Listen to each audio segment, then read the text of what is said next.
After the whistle kicks off in Altoona with a Bishop Guilfoyle. Mike, you're going to have to lower my levels for this. Big man touchdown and a celebration to boot. You can hear it from the ref there calling for the BG touchdown. We're going to have to slow that one down and replay with a strong hit, jarring the ball loose. And it finds its way into the center's outstretched arms. That is one of the craziest plays we're going to see all year. But will it even be the top play of the game? Welcome back to another episode of After the Whistle, where our crews are returning from the best games all around District 6. Live from University Park, I'm Nate Johns, bringing you all the action from District 6 and more. And I'm Jack Rachinsky. We'll have more updates from around District 6, including our Game of the Week and news from Penn State Athletics.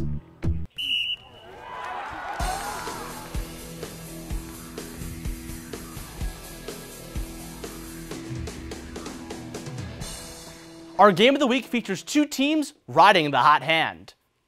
Both the Bellefonte Red Raiders and Bishop McCourt Crushers are on 3-game win streaks and are both putting up some impressive numbers against their opponents. The last time the Red Raiders and Crushers met, Bishop McCourt defeated Bellefonte 33-14. Cheerleaders decked out in pink, getting ready for this one. Crushers versus Red Raiders' first drive of the game. It's Bishop McCourt turning the clock, and quarterback Angelo Gallucci plunges it in from 1 yard out, making it 7-0 Crushers. But McCourt would get the ball right back as they forced a turnover on the ensuing kickoff.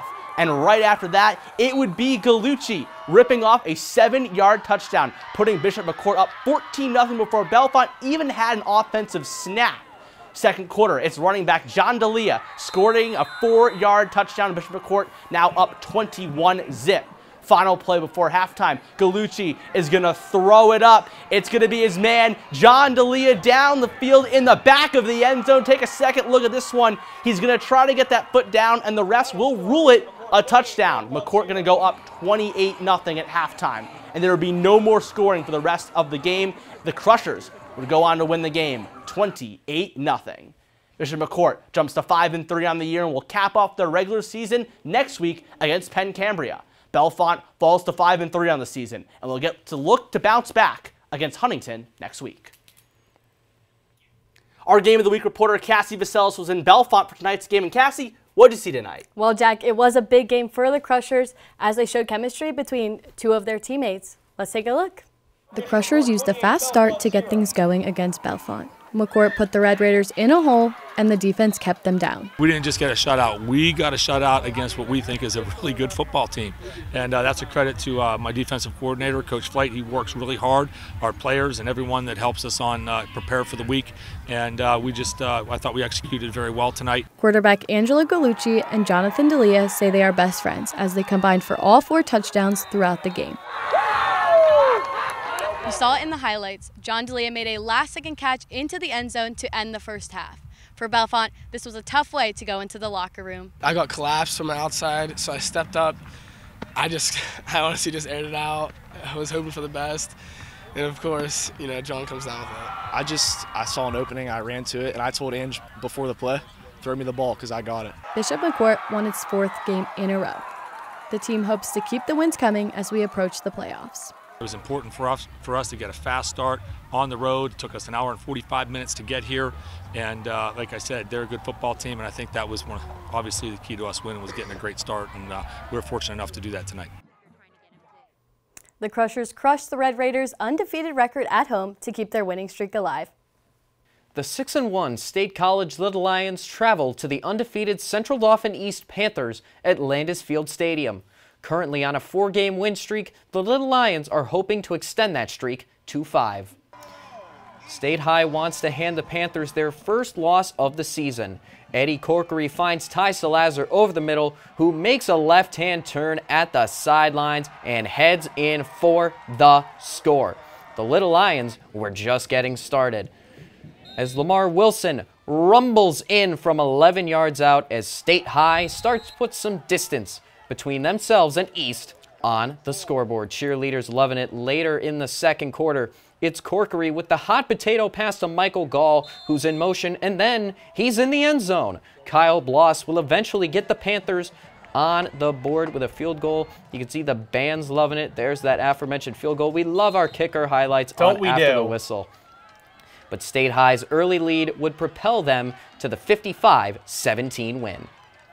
The Little Lions will return home to host the winless Carlisle Thundering Herd. Central Dauphin East will travel away to face Bishop McDevitt.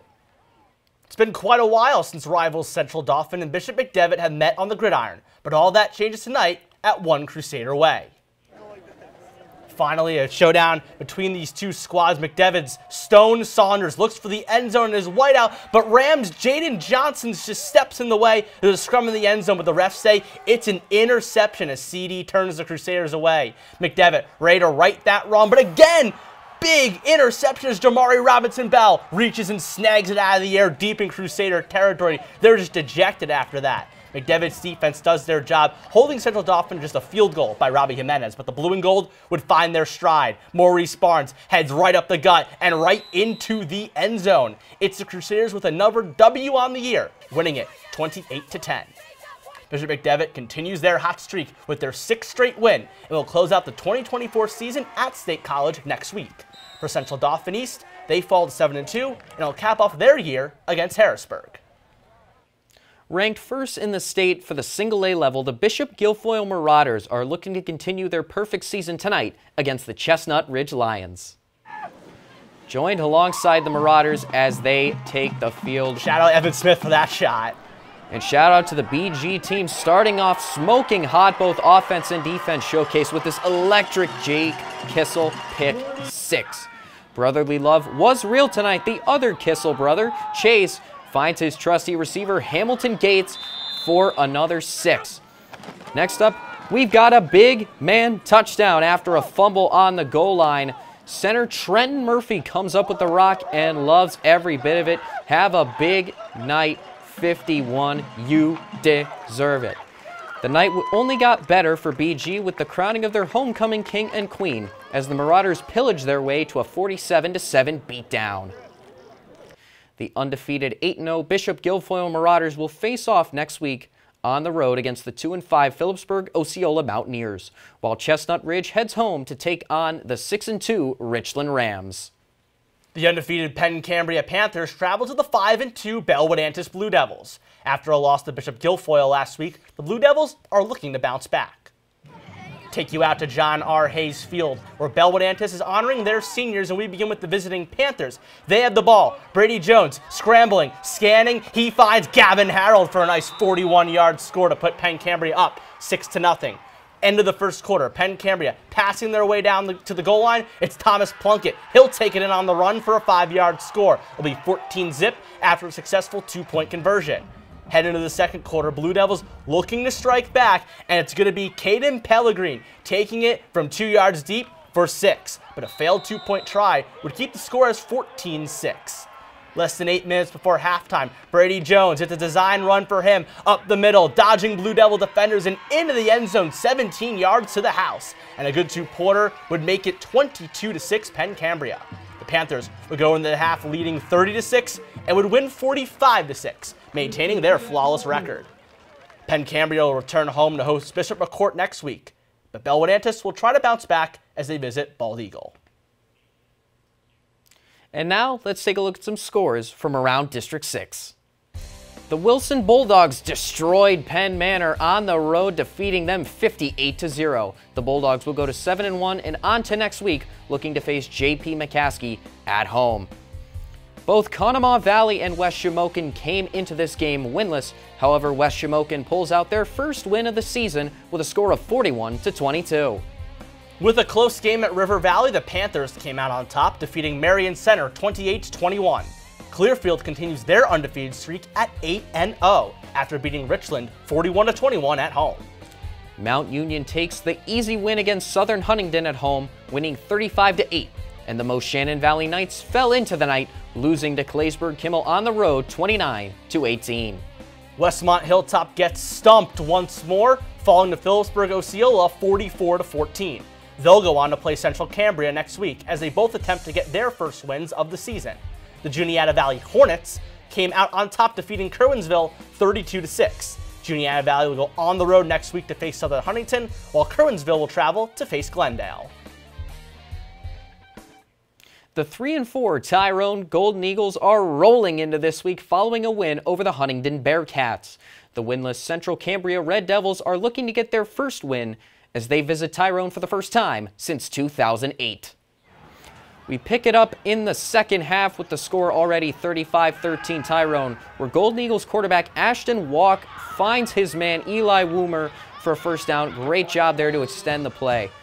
That would set up this deep ball from Walk to Trent Adams in the back of the end zone, extending the Golden Eagle lead 42-13, and he's given the defender the death stare. Central Cambria quarterback Grady Snyder trying to convert on fourth down, but he would be stood up by the Tyrone defensive front. On the next Tyrone possession, it's Walk doing it on the ground this time, evading defenders before getting brought down inside the red zone. A few plays later, Walk keeps the rock in his arms, scrambling to the goal line and finding pay dirt, bumping the score to 48-13 after a botched extra point.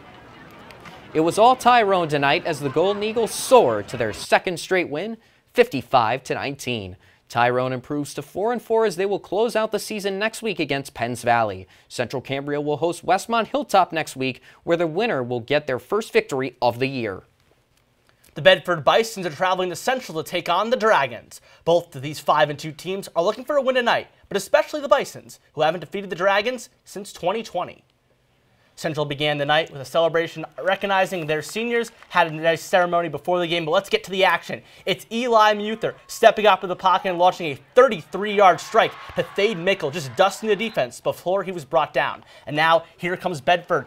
Back-to-back 10-yard plays, make it 3. Quincy Swaim puts the Bisons on the board. Next drive, the Dragons immediately fire back with a connection from Muther to Hohenstein. We'll see that one again throughout this game. But now with a tied bowl game, Muther is looking to stay alive. He evades the tackles in the backfield, and he's going to throw across his body and find, you guess it, Thade Mickle himself. It's just the Muther-Mickle show all night long. Now actually moving it to the end zone, Muther is going to find Jay Hohenstein with some flames in the air, giving them a 14-7 lead. Hohenstein is going to get his second of the night on this touchdown grab. Look at that. Falling back, gets the grab in the end zone. Right before half, it will be Quincy Swaim, the quick rush to make it 14 apiece.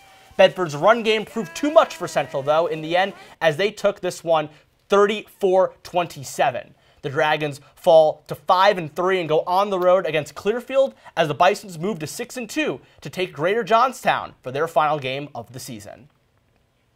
The Greater Johnstown Trojans travel almost 2 hours to face off with the Bald Eagle area Bald Eagles.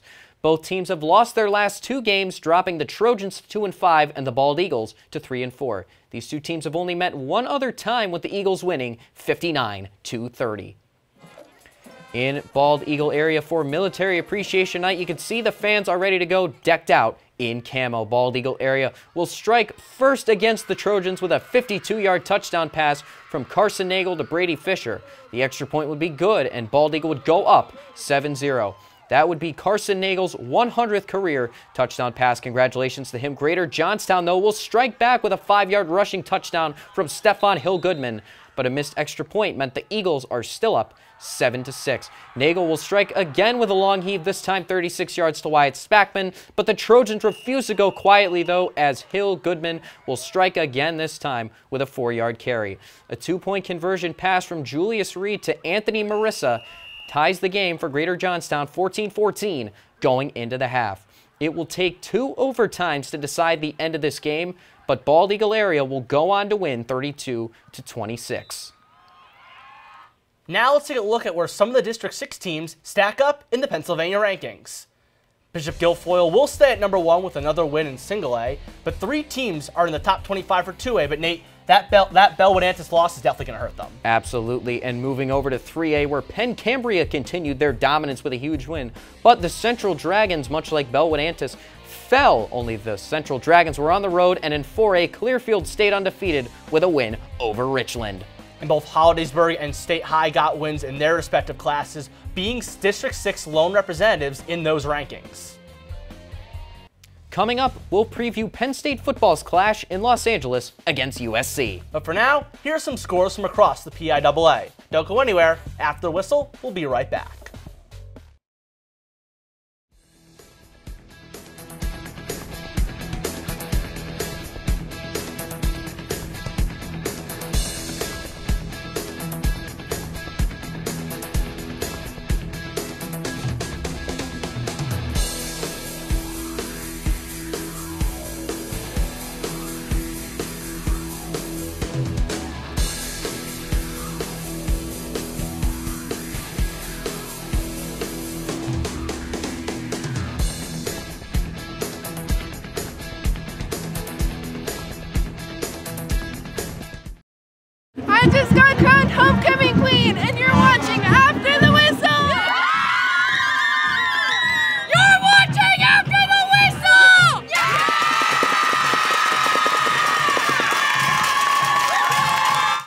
Well, you heard them. Welcome back to After the Whistle, brought to you by Com Radio, the Center County Report, and Penn State's Chapter of Awesome. Tomorrow, the number 4 Penn State Nittany Lions will take on the USC Trojans. Our Sophia Koch has more on this matchup. Sophia, what can we expect from this game on Saturday? Thanks, Nate. This Saturday, we'll see Penn State play USC for the first time since their 101-point thriller in the 2016 Rose Bowl. Last time we saw Berkeley, Godwin, and Cabinda take on the Pac-12 Trojans. This time, it'll be Singleton, Fleming, and King looking for a win in Big Ten play. As Penn State football prepares for their matchup against USC, they also had to prepare to travel across the country. The Nittany Lions usually travel on Friday afternoon, however this week they travel on Thursday. We do a lot of our game plan specific stuff, so being able to get into SoFi Stadium was very, very helpful, and being able to keep our routine the same. Business as normal are all our procedures, and I trust Ben Kerr and Coach Franklin and Kevin at the plan they put together. We kind of looked at it already, and it looks real good, so I'm excited for it. The Trojan offense poses a challenge, and it all starts with their quarterback, Miller Moss. He can distribute the ball to his playmakers. They have playmakers. One of the more talented rosters that we've played this year. The Nittany Lions have the 3rd best rushing offense in the Big Ten, and USC has the 2nd worst rushing defense. For Penn State, it all starts with Nick Singleton and Katron Allen. It makes it hard for defense coordinators to game plan for that, just not being able to single one guy out. USC defeated Penn State in that 2016 Rose Bowl 8 years ago. The number 4 ranked Nittany Lions will look to get revenge and improve to 6-0 on the season. On a day where there are premier matchups all across the country, keep your eyes on the Nittany Lions. Live in the studio, I'm Sophia Koch for After the Whistle. Back to you at the desk. Thanks a lot, Sophia. Com Radio's Dylan Price and Justin Chevalella made it to the City of Angels tonight. They'll be on the call tomorrow at 3:30 Eastern after quite the travel experience.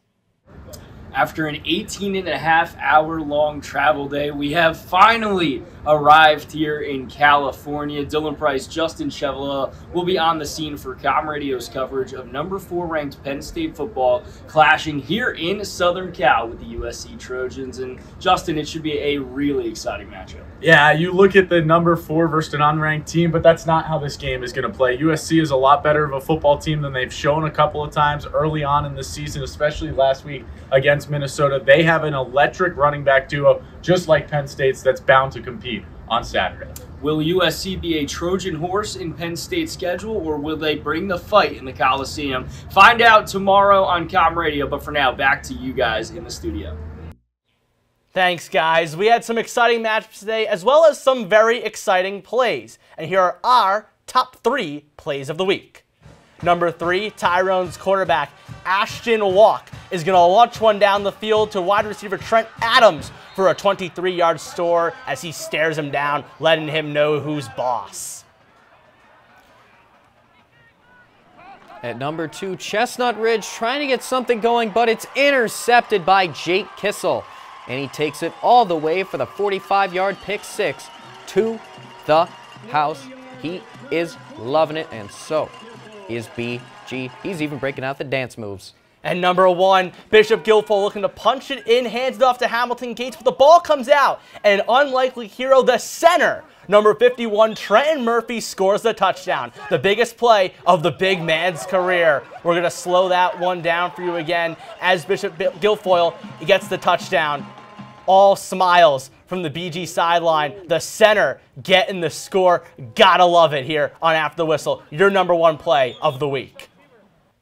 2 schools across District 6 celebrate senior night tonight. First, we go to Central to celebrate their 17 seniors in the class of 2025. After this, we go to Bellwood-Antis as they celebrate their 7 seniors who walked across the field today. Here at After the Whistle, we would like to congratulate all of our seniors in District 6 and in the PIAA. That's all the time we have for tonight here on After the Whistle. For more content from us and District 6, follow us on our socials. Live from University Park, I'm Jack Kraczynski. And I'm Nate Johns. Thank you for joining us tonight, and tune in next week for more.